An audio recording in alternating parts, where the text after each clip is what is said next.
A graça e a paz, queridos irmãos, sejam muito bem-vindos à TV Viva a Promessa, na nossa Escola Bíblica Especial. É uma satisfação ter você conosco, contar com a sua audiência.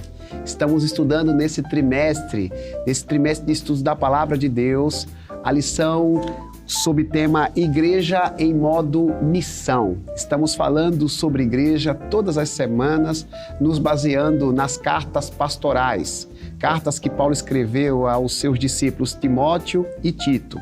E antes da gente continuar, eu gostaria de citar uma frase para você de um teólogo alemão chamado Dietrich Bonhoeffer, que disse o seguinte: igreja só é igreja quando é para os de fora. Essas palavras deste homem sábio, deste homem de Deus, nos indicam, com base nas Escrituras, é claro, que igreja não se dissocia da missão. Igreja precisa cumprir a missão para atender o propósito da sua existência. A igreja criada por Jesus está diretamente ligada à missão de pregar o Evangelho a toda criatura. Não à toa, Jesus, antes de ascender aos céus, fez questão de relembrar aos seus discípulos a importância da palavra do Senhor ser multiplicada a todos os povos. E a gente vai conversar um pouco mais a respeito disso hoje. Daqui a pouco a gente volta, logo após a vinheta. Estou lhe aguardando.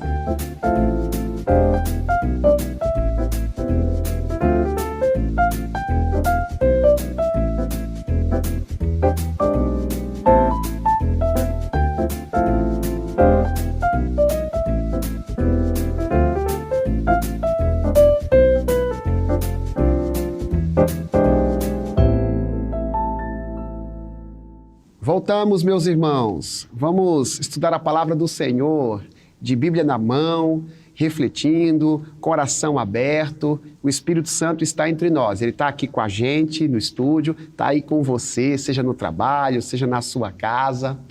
A gente vai conversar hoje de maneira específica sobre o tema Uma Comunidade que Cuida de Todos. É a lição de número 5 desse trimestre. Nós estaremos conversando sobre o 5º capítulo da primeira carta de Paulo a Timóteo. E antes da gente seguir, eu gostaria de compartilhar com vocês uma enquete que foi feita pela equipe da TV Viva a Promessa, exatamente sobre o tema de hoje, sobre o que a gente está conversando. A nossa equipe fez a seguinte pergunta ao público, através das redes sociais: como uma comunidade, no modo missão, pode cuidar das pessoas?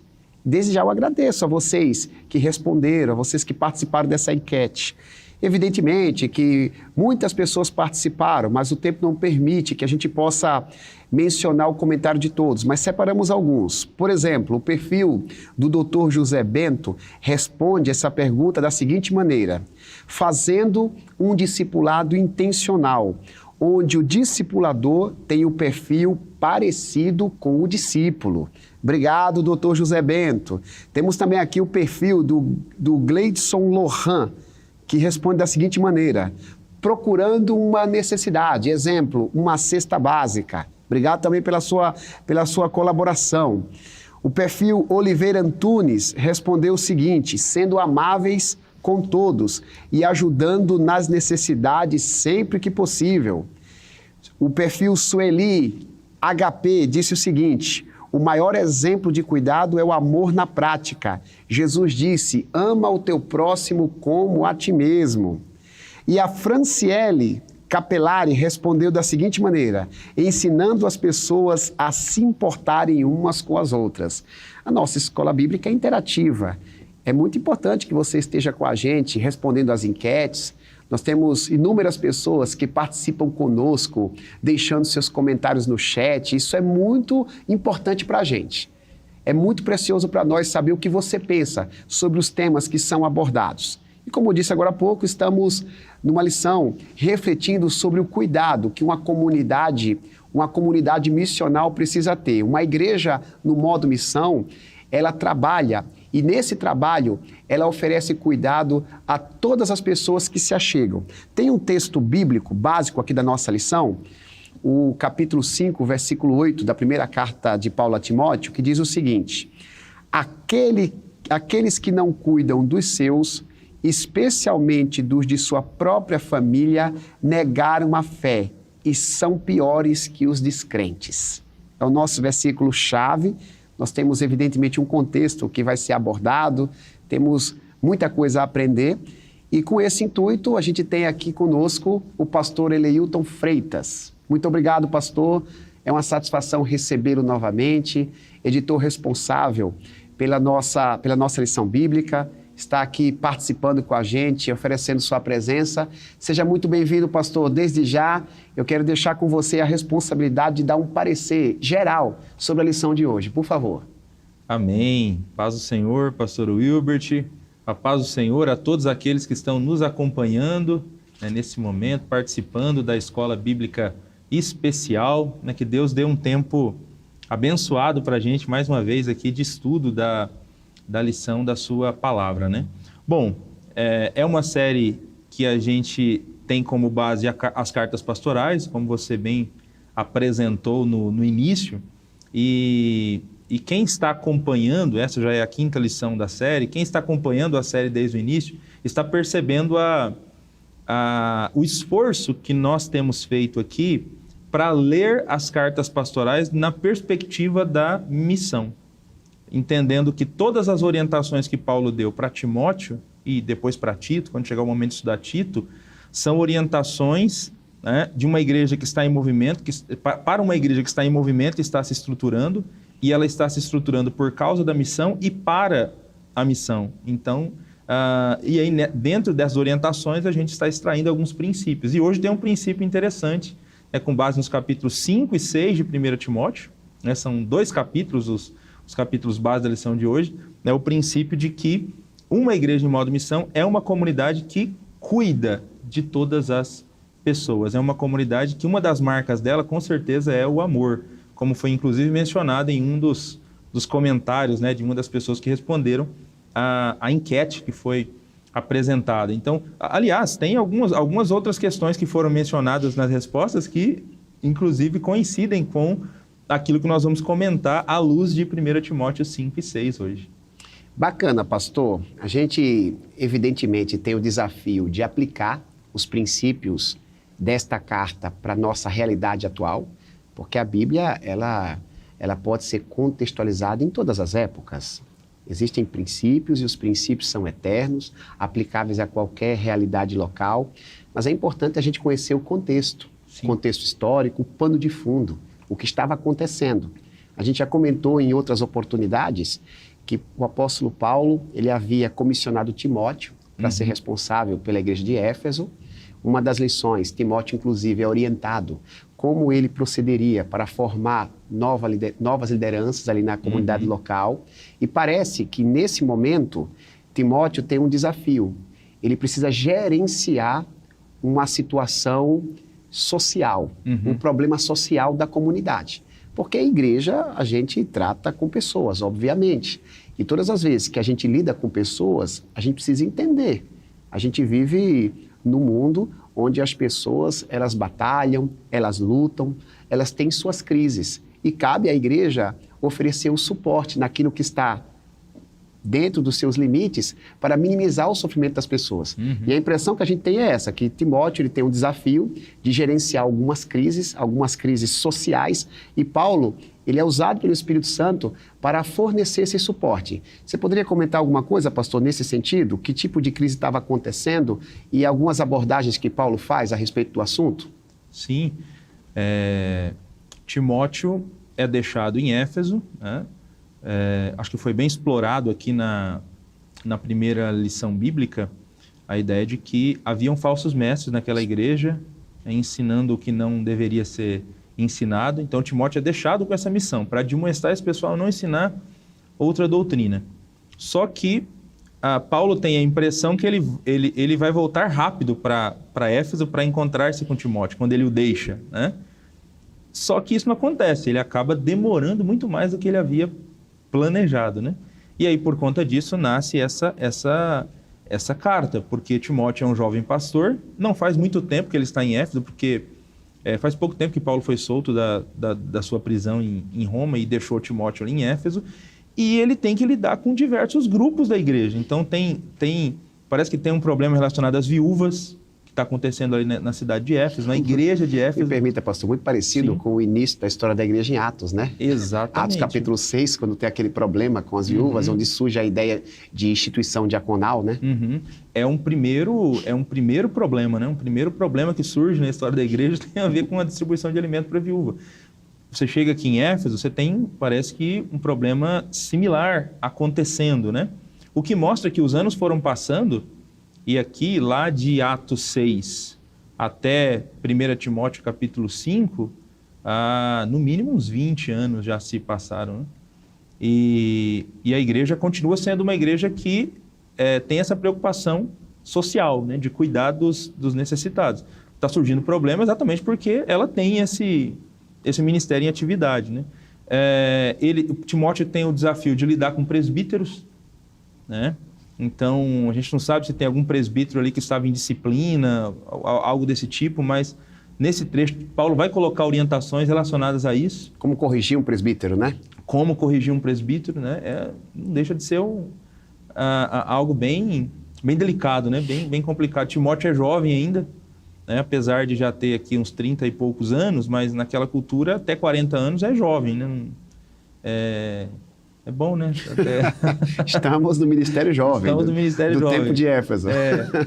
Na classificação atual, o pessoal diminuiu a idade do jovem, mas na época, 40 anos, juventude, 40 anos é jovem. Então, Timóteo é considerado um jovem. Provavelmente tem presbíteros muito mais velhos que ele em Éfeso, e ele tem um desafio de corrigir esse pessoal, né? Tem uma questão ligada também ao relacionamento entre os senhores e os escravos cristãos daquela época.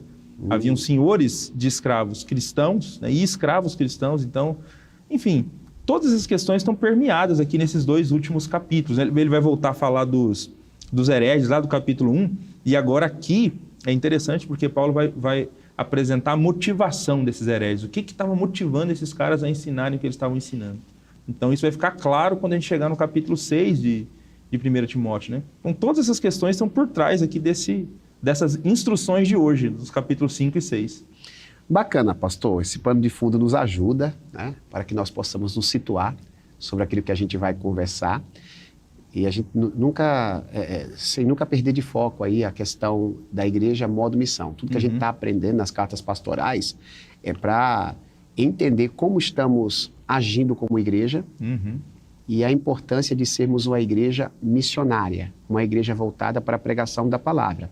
E parece que a lição está apontando para a gente aqui que uma comunidade que pensa na missão, ela precisa se estruturar também para cuidar daqueles que se achegam. Sim. Porque a missão, ela não se restringe ao falar. É necessário que haja uma estrutura de acolhimento. A gente sempre escuta falar, pastor, não sei se o senhor concorda com essa frase, que a igreja é uma família. Uma igreja é uma família, porque na igreja a gente acaba, inclusive a gente chama uns aos outros de irmãos na igreja, né? Talvez exatamente por esse sentimento, né? O sentimento de família. A igreja é família, e na família uns cuidam dos outros, os outros cuidam de uns. Então, parece que essa é a ideia do apóstolo Paulo, estruturar a igreja de Éfeso ali, por meio de Timóteo, para que as pessoas se sintam acolhidas e seja uma comunidade terapêutica. E a gente está falando de missão bastante aqui, porque a gente quer ver a igreja se expandindo, mas cada vez que a igreja se expande, os problemas também aumentam, né? Sim. Quanto mais pessoas tem, novos problemas virão. Exatamente. Correto, pastor? Correto, é isso aí. E nós vamos ter que lidar com esses novos problemas, né? Porque as pessoas elas vêm e o pacote vem completo, né? Elas vêm com os seus problemas, né? O crescimento, com certeza, vai gerar algum tipo de efeito colateral, né? A igreja vai ter que se organizar, enfim, vai ter que, de repente, começar a atender demandas que ela não atendia até então, com um número reduzido, né? Porque bom seria até para as pessoas também, se elas viessem e já conseguissem se livrar dos seus problemas. Mas assim, o mundo real não é desse jeito que acontece. As pessoas vão vir com seus problemas, com suas dificuldades. E, inclusive, naquela época, tem a questão da escravidão. Como é que a igreja tinha que se posicionar diante da escravidão sem que causasse um problema social entre os escravos, entre os crentes que tinham escravos em casa. Tem toda uma situação a ser administrada. Pastor, a gente vai para as perguntas, até para sermos didáticos aqui.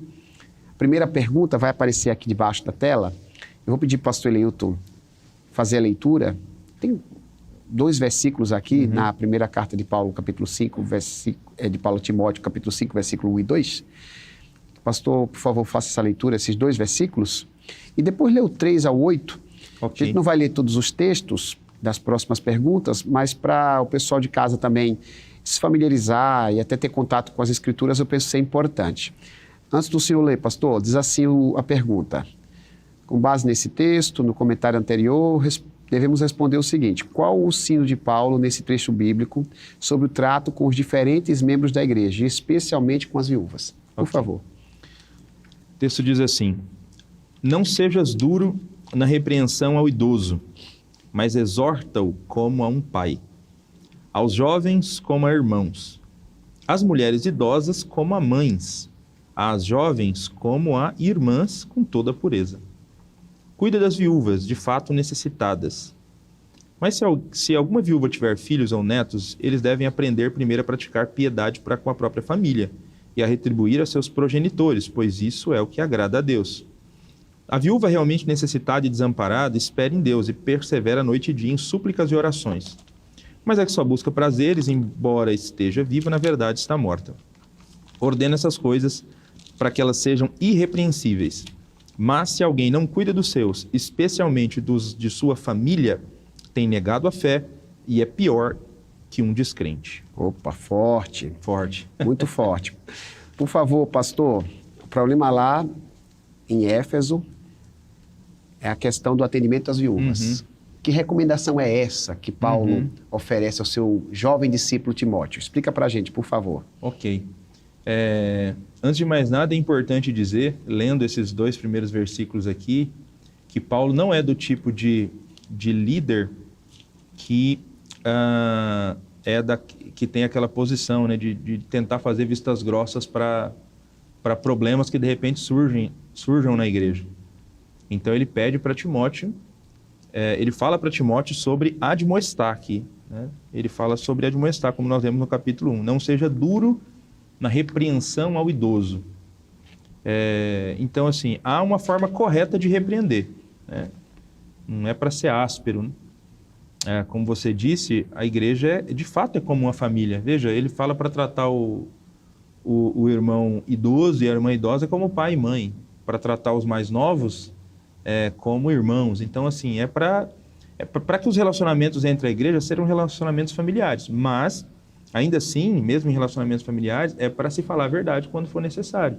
O excesso de milindre é ruim, pastor, para esse tipo de relacionamento? Com toda certeza. Não vou dizer que está errado, porque senão eu vou estremecer minha relação. Isso é um problema. E infelizmente, pastor Hilbert, é um problema desse tempo que a gente vive. Eu tenho a impressão que nós vivemos numa sociedade que o pessoal, até me perdoe usar o termo aqui, mas é uma geração muito mimizenta, né? Ninguém pode falar nada, as pessoas se ofendem muito fácil. E às vezes se ofende porque você não falou nada. Ou se ofende porque você falou alguma coisa, ou porque não falou, né? Exatamente. E é preciso, quem está na posição de liderança, hora ou outra vai precisar ter conversas difíceis. Conversas que muita gente não gostaria de ter. Mas você vai precisar, faz parte da liderança ter conversas difíceis às vezes, né? Então Paulo apresenta essa questão aqui. E aí, na sequência, é quase como se fosse um exemplo, né? Paulo vai tratar de uma questão difícil, que é a questão do atendimento às viúvas. Éfeso é uma cidade grande, provavelmente tem muitas viúvas, provavelmente na igreja tem muitas viúvas também, e há na igreja de Éfeso um tipo de projeto, lá, um tipo de inscrição para atendimento às viúvas, né? Parece que há lá um ministério na igreja para atender as viúvas. Paulo até fala, deve ser inscrita na relação. Aparece essa expressão de inscrição, né? Parece mesmo que tem um projeto E parece que não era possível atender todas as viúvas. Então, ele estabelece critérios de atendimento, né? Isso, exatamente. E quais são os critérios de atendimento? É para atender apenas as que são realmente viúvas, ele fala, né? As viúvas realmente viúvas. Em que sentido ele está querendo dizer isso, né? Viúva, a gente sabe que é uma mulher que perdeu o marido, né? O marido morreu. Mas por que viúva realmente viúva? É porque ele está se referindo às viúvas que realmente precisam de ajuda. Por quê? Uma vez que uma mulher ficou viúva, se ela tem família, se ela tem filho, quem é o primeiro responsável por ajudá-la? O filho, é a família. E Paulo diz isso aqui muito claro, né? Que quem precisa ajudar a sua mãe é o filho. Então, se o filho tem condição e não ajuda a mãe, ele está pecando. Negou a fé. É pior que o infiel, de acordo com o apóstolo Paulo, porque é da vontade de Deus, Paulo diz aqui, é agradável a Deus ajudar os progenitores. Por quê? Isso tem a ver com o 5º mandamento da lei de Deus, honrar pai e mãe. Honrar pai e mãe tem a ver com acudir, socorrer o pai e a mãe nos momentos de necessidade. Tem a ver com ajudar financeiramente também. Então, não fazer isso é desobedecer a Deus, é ir contra a vontade de Deus quando uma pessoa tem condição de ajudar os progenitores e não faz isso, não ajuda os seus progenitores. Pastor, sem quebrar o seu raciocínio, mas assim, pegando esse ponto do seu argumento, eu tenho a impressão que a Bíblia, através de Paulo, está nos ensinando que a igreja ela precisa atender os necessitados, mas ela não consegue resolver todos os problemas. E ela precisa ter coragem de orientar os seus fiéis a assumirem suas responsabilidades. Isso, exatamente. Um rapaz que tem uma mãe em casa, nesse contexto, a responsabilidade primária é dele. A igreja não precisa atender todos, porque a igreja não vai ter essa condição de atender a todos. E a impressão que eu tenho nas entrelinhas do texto é que tinha gente assim, não, a minha mãe quem cuida é a igreja. Não, o meu pai é que cuida da igreja. O meu familiar, quem cuida é a igreja. Daí o próprio texto fala, olha, no caso das viúvas, só vai ser escrita aquelas que realmente são viúvas. São necessitadas, porque aqui tem alguém que ampare, não vai estar na inscrição, porque a igreja não tem como atender a todos, né? Não tem como atender a todos. É exatamente esse o princípio. E o que reforça ainda mais esse princípio é quando Paulo fala das viúvas mais novas. Então, há viúvas também que são viúvas mais novas. De repente perderam o marido, mas são mulheres mais jovens ainda. O que Paulo diz para essas mulheres? Que se casem, tenham filhos. Então ele diz para as viúvas que é para elas se casarem novamente, né, e construírem família. Para quê? Para não ser pesado a igreja. A igreja vai ajudar se realmente há necessidade, né? Só que a igreja de fato não consegue ajudar todas as pessoas, não consegue ajudar todo mundo, não consegue acabar com a fome, né, de toda a cidade, de todo o bairro. Então a igreja precisa ajudar, mas fazer isso com responsabilidade, né? Fazer com responsabilidade. Então, parece que esse é um princípio que está presente aqui, de fato, nesse texto. Isso tem que tranquilizar o coração da igreja, né? A igreja tem que medir até onde ela pode alcançar. A igreja tem que cuidar, né? Faz parte da sua natureza missional. Sim. Ela é instituída para cuidar. Quando ela cuida, ela cumpre o seu papel, mas ela também precisa saber os seus limites. E nesses limites, ela precisa orientar a membresia, porque senão a igreja ela é sufocada e não consegue atender a todos.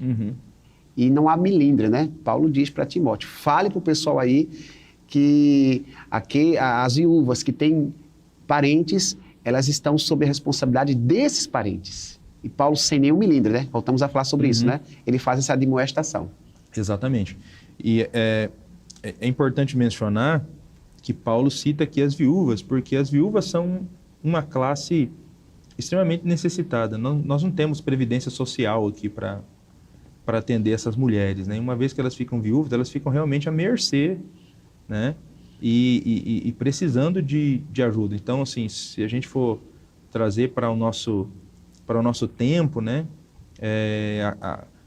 Seria o desafio da igreja de ajudar os necessitados mesmo, né? Os que realmente são necessitados. Os que realmente são necessitados, os que precisam, né? Os que não têm essa ajuda do governo, que não tem uma família para poder ajudar. Então, assim, a igreja precisa abraçar e fazer o que tiver ao seu alcance para amparar essas pessoas.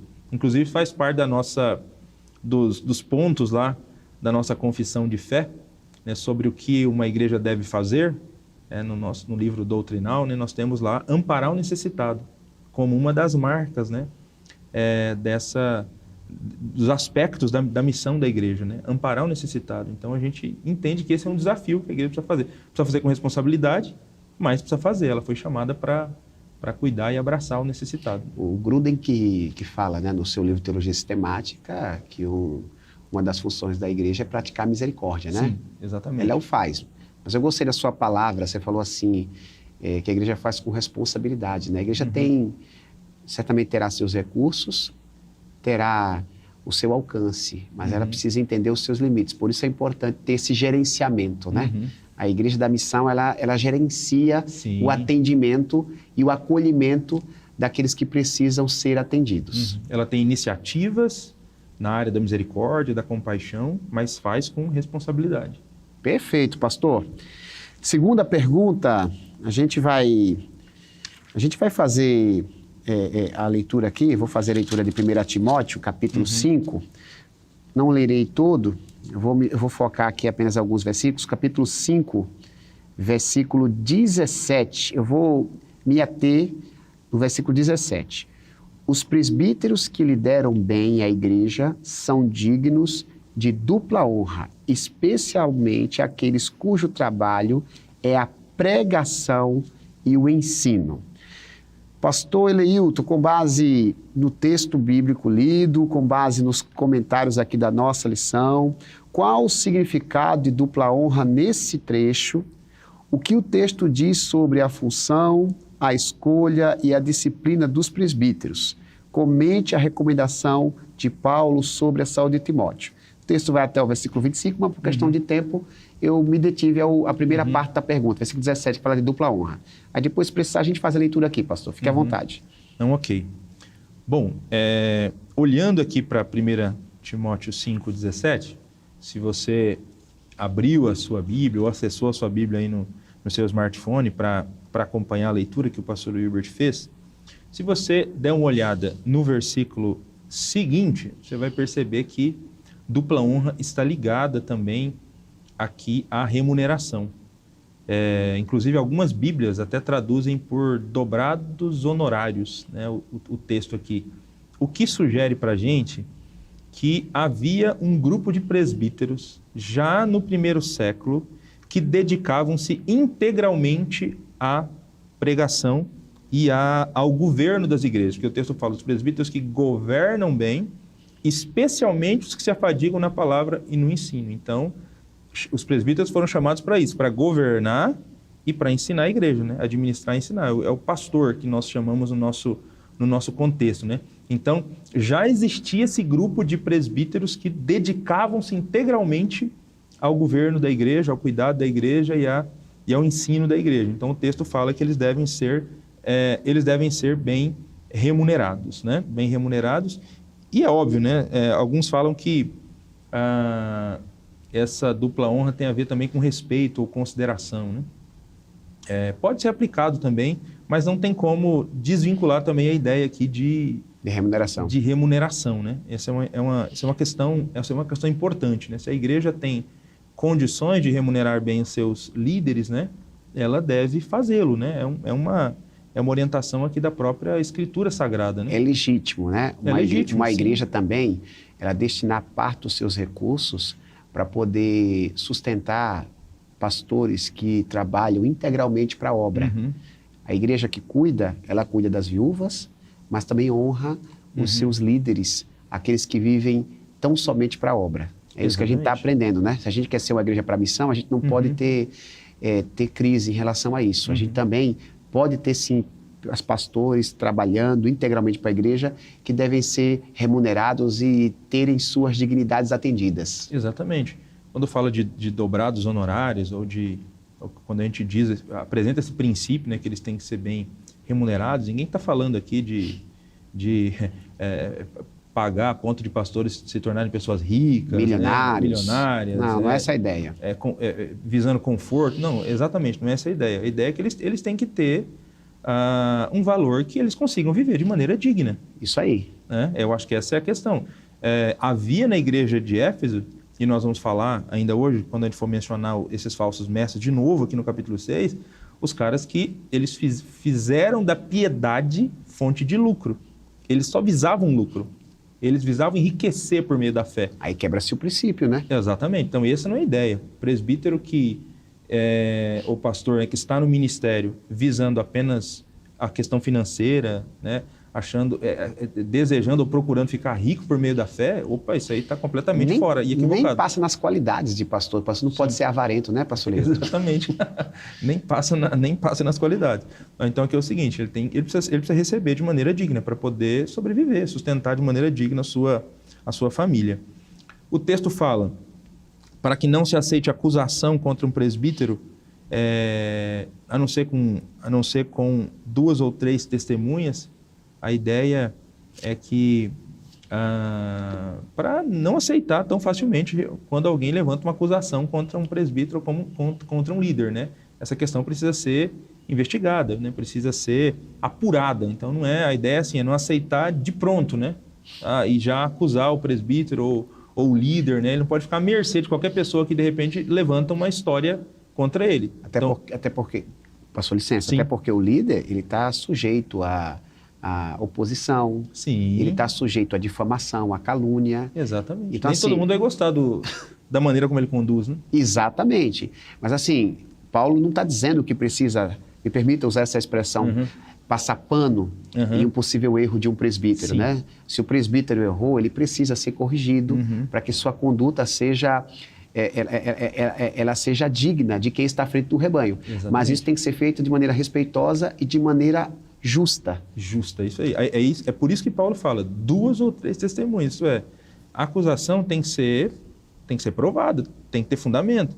E aí, na sequência, ele diz, quanto aos que vivem em pecado, né, se de fato as acusações são legítimas, são acusações verdadeiras, então repreende na presença de todos para que os outros temam. Então, ele fala, inclusive, aqui de repreensão pública de presbítero, né? Então, assim, realmente, ele não quer passar, a ideia de Paulo não é passar pano, né? Não é passar pano, mas ele sabe que existe muita gente que vai levantar acusação falsa contra presbítero sem fundamento, e essas acusações precisam ser averiguadas. Ele fala do cuidado também na hora de impor a mão sobre o presbítero, inclusive nas qualidades do presbítero tem lá que ele não pode ser neófito também, né? Pode ser novo na fé. Não pode ser novo na fé. Então, aqui, de novo, ele repete isso aqui, para que não se imponha a mão de maneira precipitada sobre alguém, né, para que a gente não participe do pecado dos outros, né, porque acaba sendo corresponsável esse que indica uma pessoa para o pastorado ou presbiterato, né, que não esteja maduro o suficiente ainda e que vai fazer depois um monte de erros e pode prejudicar muito a igreja, né? Então, o texto chega a dizer, né, não participe dos pecados alheios, né? Isso. Porque ordenar, porque a ideia de imposição das mãos, né? Como disse Paulo para Timóteo, que ele tinha sido ordenado pela imposição das mãos do presbitério, da liderança. Sim. Essa é a ideia que o texto foca, de que Timóteo não deveria impor as mãos, ordenar precipitadamente a ninguém. Exatamente para que o ministério pastoral não fosse banalizado, não é? Porque o ministério pastoral é coisa celestial, é coisa séria. E talvez volte aí à tona na memória de Timóteo, que está lá no capítulo 3, sobre os critérios. Olha, tem que ter todo o cuidado, porque quando se precipita em ordenar alguém, quem o ordena participa dos seus pecados, né, pastor? É isso aí. É o que Paulo vai dizer nesse texto aqui, né? Para ver o tanto que é sério essa questão de escolha de alguém para ser líder, né? Então, uma igreja em modo de missão precisa tomar cuidado. Precisa ser séria, né, pastor? Na escolha da sua liderança. Eu comentava aqui numa das lições com tanto o pastor Edmilson como o pastor Jeremias, que a igreja precisa crescer em número, mas ela também não pode crescer a qualquer custo, né? Por isso que o próprio Jesus disse que o semeador saiu a semear e as sementes nem sempre vão germinar. Às vezes, elas vão ser comidas pelas aves, vão ser sufocadas pelos espinhos. A gente, como pastor, você como membro também, líder de ministério, a gente sempre quer agregar. A gente não quer que ninguém se perca. A gente quer que o mundo inteiro vá para a igreja. Mas assim, se for para preservar a palavra, os procedimentos corretos, a gente não pode ter crise se de repente alguém entender que não quer caminhar com a gente. Acho que a gente não pode ter esse tipo de crise. Olha, eu estou usando a palavra, corrigi um pecado de maneira cuidadosa, de maneira carinhosa, sem aspereza, e assim, a pessoa não entendeu, a pessoa não quis saber do evangelho, aí não é responsabilidade da igreja. A igreja da missão é uma igreja séria. Sim. Ela não cresce a qualquer custo. Não, tudo bem, você pode pecar, está aqui com a gente. Não, tem espaço no Ministério do Louvor, tem espaço para ser diácono, presbítero. O importante é estar aqui. Acho que não é esse o caminho, né, pastor? Não é esse o caminho, tanto é que nós já lemos em 1 Timóteo 5 sobre admoestar todos os grupos da igreja, idoso, idosa, jovem, e agora nós estamos falando aqui da repreensão de presbítero, né, dos líderes também, né, e falando da importância de cuidar na escolha dos líderes, né, então realmente não é um crescimento a qualquer custo, né, realmente a igreja... E mesmo quando a gente precisa de um pastor, né? Sim. Precisa de um pastor urgente, então, mas não seja precipitado, né? Não seja precipitado, exatamente. Não seja. Jesus mandou orar, né? Ore ao Senhor da Seara, né? Para enviar os... Ao invés de nos precipitarmos, né? E indicar um líder, orar ao Senhor da Seara, né, pastor? É isso aí. Pastor, Paulo também fala um pouco da saúde de Timóteo, né? Isso, ele fala. A gente não leu todos os textos, mas Paulo diz para Timóteo não beber apenas água. Parece até uma contradição, pastor, porque lá nos critérios de presbítero, Paulo diz que o pastor não pode ser dado ao vinho. E agora Paulo diz para Timóteo não beber somente água, mas beba também vinho. Então como é que a gente pode interpretar essa aparente contradição? É que, na verdade, essa citação que Paulo faz do vinho aqui em 1 Timóteo capítulo 5, né, o versículo 23, o vinho aqui ele está sendo utilizado com fins medicinais. Então não é simplesmente aqui degustar vinho, né, pelo vinho. Aqui é a ideia de vinho no sentido medicinal, né? Até a lição diz que Paulo orienta Timóteo a utilizar o vinho como remédio, colocando um pouco na água. Isso porque o álcool presente no vinho poderia inibir as bactérias ou parasitas. Então, parece que Timóteo tem algum problema estomacal, né? E não sei como que é a qualidade da água, né, da época, mas parece que isso, dependendo da água que ele toma, isso pode agravar esse problema que ele tem no estômago. E tomando o vinho, o álcool presente no vinho, né, pode inibir isso e dar mais saúde para o líder, né? Então, fica aqui também até uma recomendação de Paulo, né, relacionada à saúde dos líderes, né? Os líderes precisam cuidar da sua saúde também. Não à toa a lição de hoje fala da comunidade que cuida, né? A gente cuida, e esse cuidado não é só o cuidado dos líderes em relação aos liderados, né? É preciso também ter esse tipo de atenção. O próprio líder também, né? Paulo diz para Timóteo, né? Tende cuidar de ti mesmo. Não apenas da doutrina, de ti mesmo. Sim. E os liderados, pastor, também preocupados aí com a saúde dos seus líderes, para que o rebanho possa ser bem conduzido. Exatamente. O líder tem que prestar atenção nisso, né? Até porque não adianta um líder querer abraçar o mundo todo e acabar com a sua saúde. Ele não vai conseguir cumprir de maneira eficaz aquilo que ele sonha, aquilo que ele deseja, aquilo que ele está planejando para a liderança, se ele não cuidar de si mesmo, se ele não ter esse olhar, né, para a sua saúde, para os seus limites físicos, né? Então, todos nós precisamos parar, descansar, né, fazer check-up. Se tem uma coisa que não está legal, precisa, né, cuidar da saúde, né? Esse é um princípio importantíssimo. E é importante que os liderados reconheçam isso também, né? E entendam que o líder deles é um ser humano. Né? E às vezes tem até um preconceito, né? Não todos, evidentemente. Talvez por uma questão de cultura. O pastor, quando ele tira férias, por exemplo. Puxa vida, o pastor tira férias. Não está tirando férias de Deus, não é isso. É da função, é para cuidar de si mesmo, para poder pastorear melhor, né? É isso aí.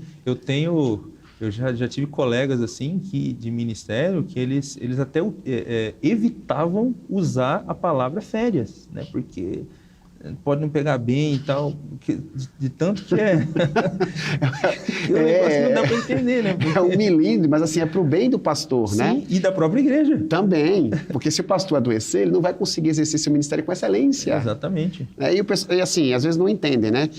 Não é férias de Deus, o pastor continua sendo crente, orando, lendo Bíblia, às vezes até prega quando faz uma viagem a outra igreja, mas é diferente da responsabilidade, né? Quando você está na responsabilidade, é diferente. Então, assim... É uma dica, né? Os nossos líderes também merecem esse cuidado, precisam desse cuidado.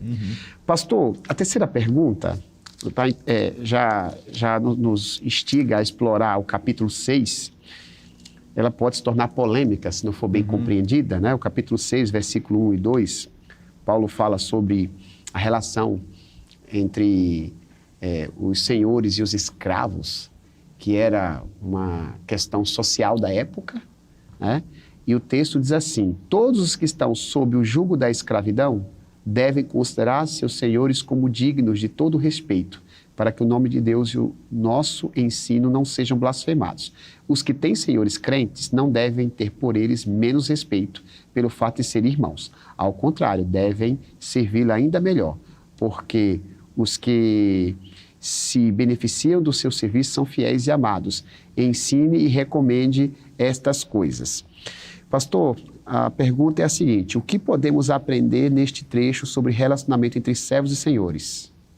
Você concorda que a fé cristã, embora não tenha atacado frontalmente a escravidão, minou suas bases de sustentação? Tem duas perguntas aqui, seria bom o senhor comentar com a gente aqui. O que é que a lição nos ensina a respeito? Ok, vamos lá. Como você colocou, realmente esse tema aqui, dependendo da maneira como for colocado e quem está abordando, né, pode usar para atacar ou censurar a fé cristã. Mas é importante a gente entender o contexto do primeiro século. Nós estamos falando aqui de uma época em que a escravidão era algo muito comum. Calcula-se que havia em torno de 60 milhões de escravos no Império Romano. Havia mais escravos do que gente livre no Império Romano. Então tinha muito escravo. E a gente tem que também tomar o cuidado, porque nem todos esses escravos eles eram tratados como os escravos do Brasil, né, do período da escravidão. Né? A gente às vezes tem essas imagens, né, do escravo sendo torturado, sendo chicoteado e tal. Não, muitos desses escravos eles não tinham esse tipo de tratamento desumano. É óbvio que eles eram considerados como mercadoria, tal.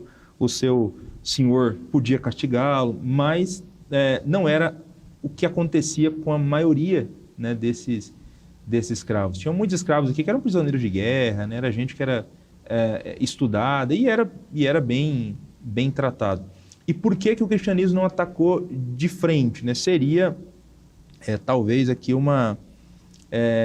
eles iniciariam, né, uma rebelião social insustentável, né, se os apóstolos tivessem levantado uma bandeira clara contra a escravidão. Mas apesar de não fazerem isso de maneira direta, eles fizeram de maneira velada. E eu acho que de alguma maneira, como diz a lição aqui, eles atacaram as bases do sistema da escravidão. Acredito que seria até mais eficiente do que fosse direto, né? Exatamente. Tanto é que o cristianismo cresceu, né? Nos séculos seguintes, o cristianismo cresceu, o cristianismo se tornou majoritário e a escravidão foi diminuindo. Né? Onde o cristianismo foi chegando, foi se dissipando esse sistema. Por quê? Porque o cristianismo ataca as bases da escravidão. Por que ataca as bases? Então a lição fala de algumas coisas aqui, ó. Na página 42 da lição, né? Primeiro, é dito que os raptores de homens, que eram os traficantes de escravos, estavam quebrando a lei de Deus. Né? Então, Paulo diz isso em 1 Timóteo. Escravos devem tratar os seus servos com justiça e equidade. Né? Senhores de escravos, né? Tratar os servos com justiça e equidade. Então, tem um senhor de escravo que é cristão, ele vai tratar o servo dele com justiça e com equidade. Né? E os servos respeitarem os seus senhores com dedicação e tem que trabalhar para o senhor como se estivesse trabalhando para Cristo. Veja que muda completamente a maneira de enxergar a sua relação de trabalho. E o Evangelho diz que Deus não faz acepção de pessoas, que ama senhores e escravos da mesma maneira, né? Porque não há escravo o Evangelho confrontando, livre, né? Confrontando a cultura. Igualando o senhor e o escravo. Isso, da perspectiva de Deus, escravos e senhores, né, são iguais. São servos aqui, redimidos pelo Senhor Jesus, então são iguais. E aí, ó, servo, senhor, trata o seu escravo com equidade e justiça. Escravo, trabalhem para que a doutrina não seja blasfemada, faça como se estivesse fazendo para Cristo, respeite o seu senhor, né? Vocês são um em Cristo Jesus. E aí esse texto que você leu, pastor Hilbert, esse texto é sensacional, porque esse texto fala que escravos e senhores são irmãos em Cristo. Agora, em Cristo, eles fazem parte da mesma família. Eles são em posições diferentes, né? No contexto social, mas eles fazem parte da mesma família em Cristo Jesus. E é assim que eles devem se tratar. Eles tratam uns aos outros como irmãos em Cristo Jesus. Então muda completamente a maneira deles se relacionarem. Então o cristianismo, de fato, ele ataca a base de sustentação da escravidão, esses princípios cristãos. Então a igreja, no modo missão, ela é uma igreja pacífica, você vê, ela não promove uma rebelião social. Foi exatamente isso que não aconteceu, né? Paulo não promoveu por meio dessa carta a Timóteo o incentivo a uma rebelião, mas uma igreja do modo missão é uma igreja que ela trabalha para nivelar as pessoas do modo como Deus as enxerga, né? Pois são iguais, tanto os escravos como os senhores. Então a gente aprende dessa forma, na igreja do modo missão trabalha desse jeito. É isso, ela trabalha com sabedoria para infundir os valores do reino de Deus na sociedade. Né? Percebe, pastor, assim, porque dependendo de como Paulo falasse esse assunto, que era muito delicado, a igreja poderia ser confundida como um movimento político. Exatamente. Não é? É isso. Embora a causa fosse justa, mas assim, as pessoas têm que entender que a igreja não é um movimento político. Claro que suas bandeiras, às vezes, elas coincidem com alguns movimentos. Mas eu penso que Paulo está trabalhando exatamente para dissociar a igreja de qualquer tipo de movimento que não fosse espiritual. Exatamente. A bandeira da igreja é a bandeira do evangelho. Então, se ela simplesmente levanta essa bandeira da escravidão, pronto, ela vai ser confundida com o movimento político, e aí, meu amigo, o Império Romano vem com tudo para cima para esmagar, e aí a igreja acaba perdendo a oportunidade de proclamar o evangelho e de transformar as sociedades, né, de dentro para fora, né, implodir as sociedades, né, por meio da disseminação desses valores cristãos nos relacionamentos humanos. Né? E como você falou agora há pouco, que historicamente a escravidão ela foi sendo combatida. Sim. À medida que a igreja foi crescendo, Sim. Então assim, aí a sabedoria missionária daquela igreja de Paulo, de Timóteo, a gente vai combater a escravidão, mas não a ferro e fogo. A gente vai, aos poucos, disseminando a ideia de que todos são iguais perante o Senhor, e isso vai sendo dissolvido. Sim, como de fato certeza. aconteceu, né? Exatamente, é isso aí. Sabedoria missionária. Opa, o modo missão implica sabedoria, né? A gente precisa ser sábio, né? Pastor, a lição no capítulo 6, ela também fala sobre os ricos, né? Porque a igreja, a gente recebe pessoas pobres, a elas também é dado o reino de Deus. Jesus disse, né, que o reino de Deus é dos pobres, mas a igreja, do modo missão, ela não tem que ter preconceito com os ricos que se achegam, mas ela precisa orientar os ricos conforme as Escrituras. E Paulo lhe faz uma orientação. Lá no capítulo 6, do 3 ao 6, 17 a 19, se durante o seu argumento você quiser fazer uma leitura, fique à vontade, mas a pergunta é a seguinte, né? O que é que Paulo fala a respeito deste assunto, os ensinos a respeito das riquezas? E aqui a lição ainda faz o seguinte questionamento: é pecado possuir riqueza? Que orientação é dada aos cristãos ricos? Então, por favor, pastor, a quarta pergunta. Bom, nessa quarta questão, é aquela questão que a gente comentou, que Paulo começa falando dos falsos mestres. Ele menciona de novo os mesmos falsos mestres lá do capítulo 1, lá da primeira lição, né, que estavam ensinando outra doutrina. Agora Paulo revela as motivações desses camaradas. As motivações deles eram lucro. Versículo 5, eles imaginam que a piedade é fonte de lucro. Né? E aqui eles estão pensando apenas em lucro financeiro mesmo. Eles estão pensando em questões monetárias, né? E aí Paulo diz: os que querem ficar ricos caem em tentação, em armadilhas, em muitos desejos loucos e nocivos que afundam os homens na ruína e na desgraça. Porque o amor ao dinheiro é a raiz de todos os males, e por causa dessa cobiça alguns se desviaram da fé e se torturaram com muitas dores. Então, eu acho que aqui está a chave, né, para a gente entender essa questão relacionada à finança e às riquezas, né?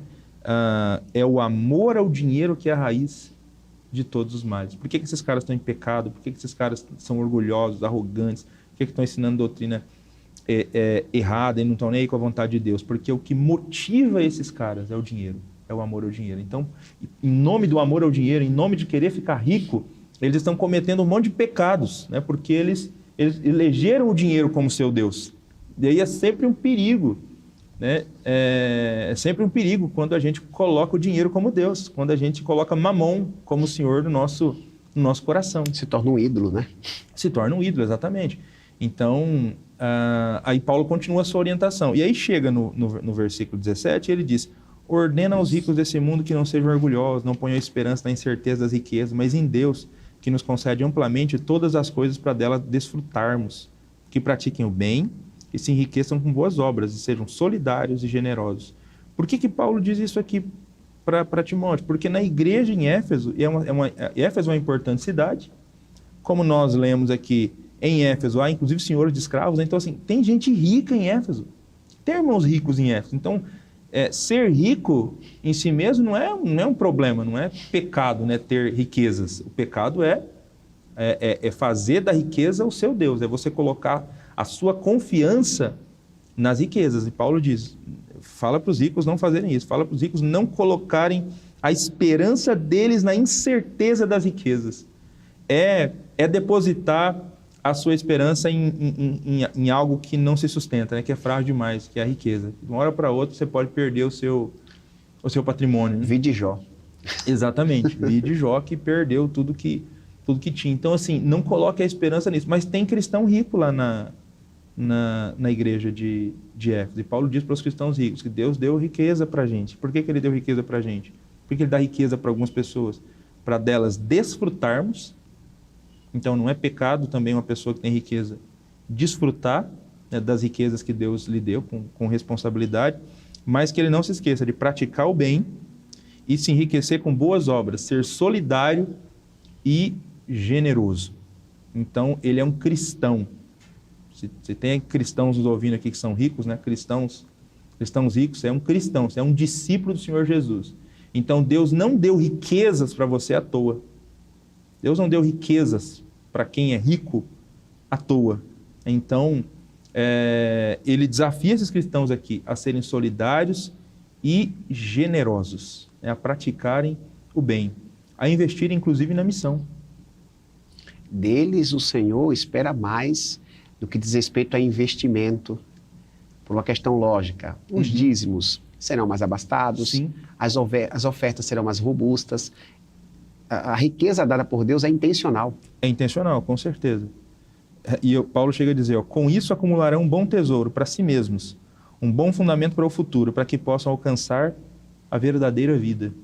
Então, se você usa, de fato, os seus recursos para investir no reino de Deus, você foi abençoado por Deus, acima do comum, acima do que a grande parte das pessoas foi abençoada, né, na questão de riqueza, né? Se você é uma pessoa rica, né? Invista no reino de Deus, porque fazendo isso, você também está acumulando para você riqueza na outra vida, você está aumentando o seu galardão, você está se tornando uma pessoa rica também no que diz respeito à vida futura. Então, vale a pena investir no reino de Deus. Então, há, inclusive, nessa carta, então, uma orientação para os ricos, né? Para os ricos, para os cristãos abastados, né? Maravilha, pastor. Parte teológica da nossa lição aqui concluída. Se você tiver sua lição em mãos, você vai perceber que a gente tem uma parte aplicativa, cujo tópico principal apresenta os seguintes dizeres: assumindo compromissos para hoje. Tem duas frases aplicativas que dizem o seguinte: uma comunidade no modo missão cuida de todos de modo fraterno. Uma comunidade do modo missão cuida de todos de modo responsável. Que a gente tenha essas palavras absorvidas pelo nosso coração, possamos praticá-las, possamos observar os princípios que hoje nos foram ensinados, para sermos uma comunidade missionária, uma igreja do modo missão, que saiba lidar com as diversas situações da sociedade e também com as pessoas que se achegarão à igreja. Pastor Leilton, muito obrigado pela sua presença. Deus o abençoe, é uma satisfação. Parabéns pela lição. Você como responsável da editora, responsável também pela produção das nossas lições. Que Deus abençoe seu ministério, família. E para encerrar, pastor, por favor, dirija a Deus uma oração Amém. por nós. Amém. Vamos orar. Senhor, muito obrigado por essa oportunidade que o Senhor nos deu nesse estudo de olharmos uma vez mais para a Tua Palavra, para esse texto de 1 Timóteo 5 e 6. Quantas riquezas preciosas na Tua Palavra, meu Pai. E diante de tudo o que nós lemos da Tua Palavra, nós pedimos para o Senhor nessa oportunidade, ajuda-nos a colocar tudo isso em prática e de fato sermos uma igreja no modo missão, uma igreja que se preocupa com os de fora e uma igreja que se preocupa com o cuidado, meu Pai, com o cuidado fraterno, porque nós somos uma família, nós somos irmãos e irmãs em Cristo Jesus e nós devemos nos preocupar uns com os outros, chamar atenção quando for necessário que isso aconteça e estender a mão quando também houver a necessidade de estender a mão, de ser generoso, de repartir. Ajuda-nos, Deus, para que isso aconteça e que o amor do Senhor pelas pessoas, especialmente aquelas necessitadas, esse amor se torne concreto, visível, tangível por meio da igreja, por meio de cada um de nós. Ajuda-nos, Senhor, a sermos essa igreja no modo missão que cuida das pessoas. É a nossa oração, nosso pedido, no nome de Cristo Jesus. Amém. Amém, pastor. Deus abençoe a sua vida. Meus amados, muito obrigado. Não esqueça de compartilhar o link desta programação para que outras pessoas sejam igualmente abençoadas. Se não é inscrito, se inscreva no canal, deixe seu joinha, comente. Sua interação ajuda a ter Viva a Promessa a crescer. Tem muita gente que tem que ouvir a respeito do Evangelho e você, de maneira simples, poderá nos ajudar. Muito obrigado, Deus abençoe. Até a próxima semana.